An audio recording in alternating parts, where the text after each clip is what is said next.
Hello children, hello all of you. हम आपको RBSC class 3 की हिंदी करा रहे थे, जिस सीरीज में आज हमारा 15वां चैप्टर है अटल ध्रुव। ठीक है, तो आज हम अटल ध्रुव के बारे में पढ़ने वाले हैं। ध्रुव तारे के बारे में आपने सुना होगा, उसी की यहाँ पर कहानी दी गई है जिसे हम पढ़ेंगे, फिर हम इसके क्वेश्चन आंसर भी करेंगे।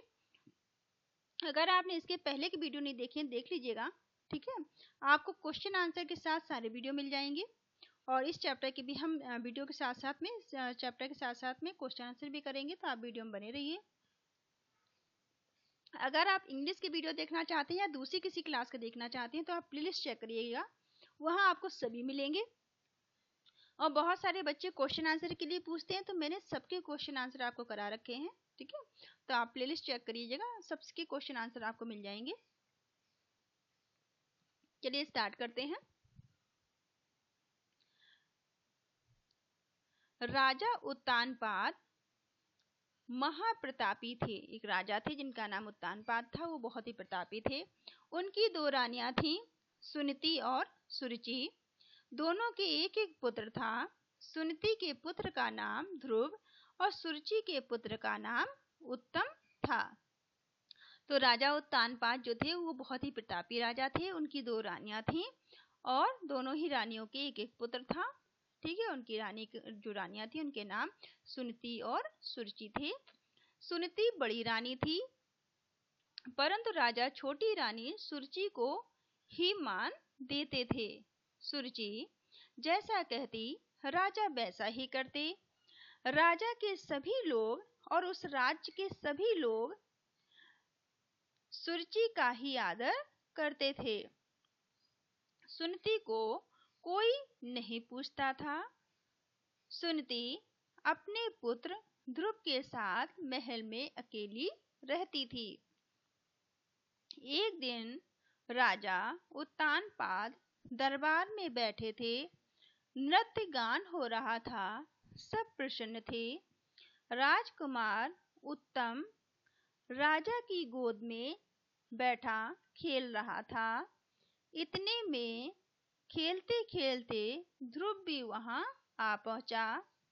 पिता की गोद में उत्तम कूद खेलता देख उसकी भी गोद में बैठने की इच्छा हुई।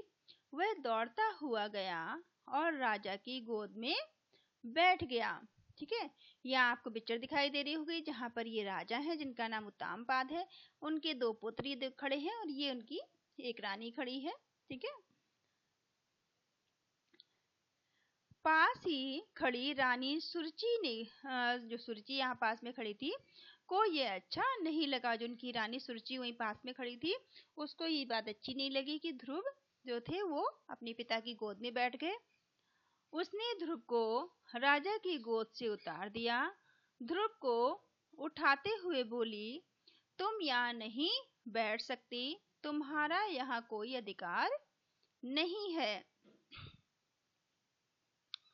ध्रुव जिद करने लगा। जो ध्रुव था वो छोटा बच्चा था, उसे इतनी समझ नहीं थी, वो जिद करने लगा। सुरुचि बालक के भोलेपन पर क्रोधित हो गई, क्रूरता से हंसी और बोली, तू मेरा पुत्र बनकर आता तो यहाँ बैठता। अपने पिता का प्रेम पाने के लिए तुझे दूसरा जन्म लेना पड़ेगा। ध्रुव तू जंगल में जा और भगवान का भजन कर। भरी सभा में ध्रुव को यह अपमान सहन नहीं हुआ। वह चुपचाप वहां से बाहर आया, दौड़ता हुआ माँ के पास गया और उसकी गोद में मुंह छिपाकर रोने लगा। सुनीति घबरा गई। जो सुनीति उसकी माँ थी वो घबरा गई। ध्रुव कुछ नहीं बोला, सिसक सिसक कर रोता ही रहा। सुनीति के बार बार पूछने पर उसने राज दरबार वाली घटना बताई। सुनीति की आंखों में आंसू आ गए। वह बोली, ध्रुव चिंता मत कर, ईश्वर ने चाहा तो तेरी इच्छा, तेरी मनोकामना जरूर पूरी होगी, है ना। ये देखो ध्रुव है, बच्चा है, जो कि ये जंगल जा रहे हैं तपस्या करने के लिए। माँ की बात सुन ध्रुव भगवान से मिलने की जिद करने लगा। माँ ने उसे बहुत समझाया, जंगल का भय बताया। ध्रुव नहीं माना, वह जंगल में चला गया। जंगल में उसे कई तपस्वी मिले, उन्होंने भी ध्रुव को हठ छोड़ने को कहा, पर वह टस से मस नहीं हुआ। उसके दृढ़ निश्चय को देखकर एक तपस्वी ने उसे जप करने के लिए एक मंत्र दिया। ध्रुव यमुना नदी के किनारे बैठकर मंत्र जप करने लगा। ठीक है, ध्रुव जो था वो जंगल चला गया था। उसे वहां पर जंगल में बहुत सारे तपस्वी मिले। सभी ने ध्रुव को समझाने का बहुत प्रयास किया, परंतु वो नहीं माना। तो उसके दृढ़ निश्चय को देखकर एक जो तपस्वी थे उन्होंने उसे एक मंत्र दिया और ध्रुव उस मंत्र को लेकर यमुना नदी के किनारे बैठकर तपस्या करने लगा। ये पिक्चर आपको दिखाई दे रही है, ये ध्रुव की पिक्चर है। इसके पीछे यमुना नदी बह रही है ना। यमुना नदी के किनारे पेड़ के नीचे बैठ के वो तपस्या कर रहे हैं। दिन बीतते गए। पहले वह कंदमूल खाकर करने लगा। पहले वह कंदमूल मतलब फल फ्रूट्स खाकर, फल खाकर वो तपस्या कर रहे थे। बाद में केवल पानी पीकर तथा अंत में निराहार रहकर भजन करने लगा। ठीक है, पहले तो वो थोड़ा बहुत फल खा लेते थे तपस्या करने के बीच में। बाद में उन्होंने क्या किया, बाद में वो बिल्कुल निराहार रहने लगे, पानी पी के थोड़े दिन रहे, फिर उन्होंने भोजन पानी सब कुछ त्याग दिया और तपस्या करने लगे। ठीक है, फिर उसके बाद उन्होंने क्या किया, एक पैर पर खड़े होकर जप किया। जप करते 6 महीने बीत गए। मंत्र जप के अलावा उसे कुछ भी याद नहीं रहा। एक दिन उसे लगा कि किसी ने उसके कंधे पर हाथ रखा। उसने आंखें खोलकर देखा, सामने ईश्वर खड़े थे। वह सिर झुकाकर प्रार्थना करने लगा। ईश्वर ने उसकी भक्ति से प्रसन्न होकर वरदान दिया, तुम्हारी मनोकामना पूरी हो। तो भगवान जी ने उसे वरदान दे दिया कि तुम्हारी सभी मनोकामनाएं पूरी हों। ध्रुव आशीर्वाद पाकर महल की ओर चल दिया। नगर में उसका खूब स्वागत हुआ। राजा उत्तानपाद अपनी गलती पर बहुत पछताए। वे सारा राजपाट ध्रुव को सौंपकर वन में चले गए। ठीक है, उन्होंने सारा राजपाट ध्रुव को दे दिया और वो वन को चले गए तपस्या करने के लिए। ध्रुव राजा बना, रानी सुनीति राजमाता बनी। ठीक है, ध्रुव जो था वो राजा बन गया और उसकी माँ जो थी वो, ध्रुव की जो माता थी वो, जिनका नाम सुनीति था, वो राजमाता बन गई। अपने दृढ़ निश्चय तथा अटल भक्ति के कारण ध्रुव आज भी आदर के साथ याद किया जाता है। तो ये कहानी आपकी यहाँ खत्म होती है।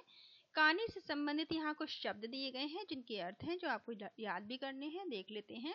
भय का मतलब होता है डर। आशीर्वाद कहते हैं आशीष को। अटल का मतलब होता है स्थिर। ईश्वर कहते हैं भगवान को। क्रूरता का मतलब होता है निर्दयता। तपस्वी का मतलब होता है तप करने वाला। मनोकामना मतलब होता है मन की इच्छा। ठीक है, उच्चारण के लिए यहाँ पर कुछ शब्द दिए गए हैं जो आपको बोल बोल के पढ़ने हैं। ध्रुव, ठीक है, ध्रुव, आशीर्वाद, क्रूरता, तपस्वी, ईश्वर और प्रार्थना। ठीक है, बोल बोल के देखने हैं। अब यहाँ पे आपको कुछ क्वेश्चन दिए गए हैं जिनके आंसर आपको देने हैं। ठीक है, ये क्वेश्चन है, राजा उत्तानपाद की रानियों के क्या नाम थे। ठीक है, हमने देखा कि रानियों के क्या नाम थे, तो आपको लिख देने हैं। उत्तर में आप लिखेंगे राजा उत्तानपाद की रानियों के नाम सुनीति और सुरुचि थे। ठीक है, दूसरा है क्वेश्चन, सुरुचि ने ध्रुव के साथ कैसा व्यवहार किया था। तो सुरुचि आप लिखेंगे कि सुरुचि ने ध्रुव के साथ बुरा व्यवहार किया था। ठीक है, तीसरा क्वेश्चन है, सुनीति किस बात से घबरा गई थी। ठीक है, तो आप बताएंगे कि ध्रुव को रोता हुआ देख सुनीति घबरा गई थी। ठीक है, इस तरह से आप कर लीजिएगा इनको पूरा। चलिए आगे देखते हैं। यहाँ पर आपको कुछ शब्द दिए गए हैं। ठीक है, यहाँ पर जो आपको भर के इनको पूरा करना है। आपको क्या क्या भरना है, और, तो, की, पर, ये भर के ये आपको सेंटेंस पूरे करने हैं। पहला वाला क्या है देखते हैं। ईश्वर ने चाहा डैश तेरी मनोकामना पूरी होगी। तो यहाँ आपको लिखना है तो ईश्वर ने चाहा तो तेरी मनोकामना पूरी होगी। ठीक है। दूसरा है तपस्वी ने ध्रुव को हठ छोड़ने को कहा। ठीक है, उसने हठ छोड़ने के लिए कहा था, पर ध्रुव ने हठ नहीं छोड़ा था। ठीक है, वह टस से मस नहीं हुआ था, तो यहाँ पर लिख लेंगे पर वह टस से मस नहीं हुआ। गा में ध्रुव दौड़ता हुआ गया डैश राजा की गोद में बैठ गया, तो यहाँ पर और लिखेंगे ध्रुव दौड़ता हुआ गया और राजा की गोद में बैठ गया। सुरुचि ने कहा डैश अपने पिता का प्रेम पाने के लिए तुझे दूसरा जन्म लेना पड़ेगा। ठीक है, तो आप की यहाँ पर लिखेंगे कि सुरुचि ने कहा कि अपने पिता का प्रेम पाने के लिए तुझे दूसरा जन्म लेना पड़ेगा। इस तरह से आप कंप्लीट कर लेना। सही शब्द चुनकर वाक्य पूरी करें। अब ये आपको वाक्य दिए गए हैं जिन्हें आपको पूरा करना है सही शब्द चुनकर। राजा उत्तानपाद डैश राजा थे, तो राजा उत्तानपाद कैसे राजा थे? ये महाप्रतापी राजा थे। ठीक है। सुनीति के पुत्र का नाम क्या था? तो सुनीति के पुत्र का नाम ध्रुव था। ठीक है। ध्रुव तपस्या करने कहाँ गया था? तो वो जंगल में गया था तपस्या करने। ईश्वर ने उसकी डैश से प्रसन्नता हो वरदान दिया था। किससे प्रसन्न होकर? उसकी भक्ति से प्रसन्न होकर। ईश्वर ने ध्रुव की भक्ति से प्रसन्न होकर उसे वरदान दिया था। ध्रुव राजा बना और रानी सुनीति जो थी वो राजमाता बनी, क्योंकि रानी सुनीति ध्रुव की माता थी। ठीक है। अब यहाँ पे आपको कुछ और क्वेश्चन दिए गए हैं। क्वेश्चन तीसरे में आपको क्या बताना है? ध्रुव किसका पुत्र था? तो आप बताएंगे ध्रुव राजा उत्तानपाद और रानी सुनीति का पुत्र था। ठीक है। वीडियो रोककर आप कंप्लीट कर लेना इनको।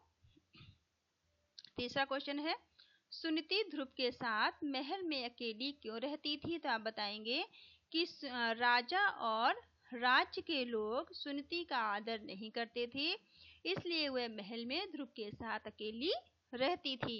ठीक है। पांचवा क्वेश्चन है सुरुचि ने राजा की गोद से ध्रुव को क्यों उतार दिया था? तो आप बताएंगे ध्रुव का अपने पिता की गोद में बैठना सुरुचि को अच्छा नहीं लगा था, इसलिए उसने ध्रुव को राजा की गोद से उतार दिया था। ठीक है। वीडियो रोक के आप लिख लीजिएगा, कंप्लीट कर लेना इन्हें। छठा क्वेश्चन है ध्रुव को जंगल में क्यों जाना पड़ा था? तो आप बताएंगे ईश्वर से मिलने की हट के कारण तपस्या करने के लिए ध्रुव को जंगल में जाना पड़ा था। ठीक है। सातवां है ध्रुव ने ईश्वर की भक्ति कैसे की थी? तो आप बताएंगे कि ध्रुव ने पहले यमुना के किनारे बैठकर मंत्र जप किया, फिर केवल पानी पीकर तथा निराहार रहकर भजन किया, अंत में एक पैर पर खड़े होकर ईश्वर की भक्ति की थी। ठीक है। इस तरह आप इसे कंप्लीट कर लेना। भाषा की बात, यहाँ पर आपको कुछ भाषा की बात बतानी है अब आपको। ठीक है, तो इनको देख लेते हैं क्या करना है आपको। यहाँ पे निम्नलिखित शब्दों को जोड़िए। अब आपको क्या करना है, यहाँ पे जैसे यहाँ पे नाना लिखा है तो आपको नानी करना है, इसी तरह से मौसा का आपको मौसी बनाना है। ठीक है। चाचा का चाची, मामा का मामी और राजा का रानी आपको इस तरह से लिखना है। ठीक है, तो आप कैसे लिखेंगे आप देख लीजिए, आप इन्हें ऐसे कंप्लीट कर लीजिएगा। वीडियो रोक के देख लीजिए।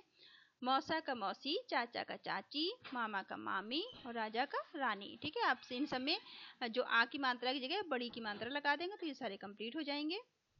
नए शब्द, अब यहाँ पे आपको कुछ नए शब्द बनाने हैं, जैसे चढ़ का चढ़ना, पढ़ का पढ़ना, सुन का सुनना, चल का चलना, कर का करना। ठीक है, तो आप कैसे लिखेंगे ये मैंने लिख दिया है, आप देख लीजिएगा। पढ़ का पढ़ना, सुन का सुनना, चल का चलना और कर का करना। ठीक है,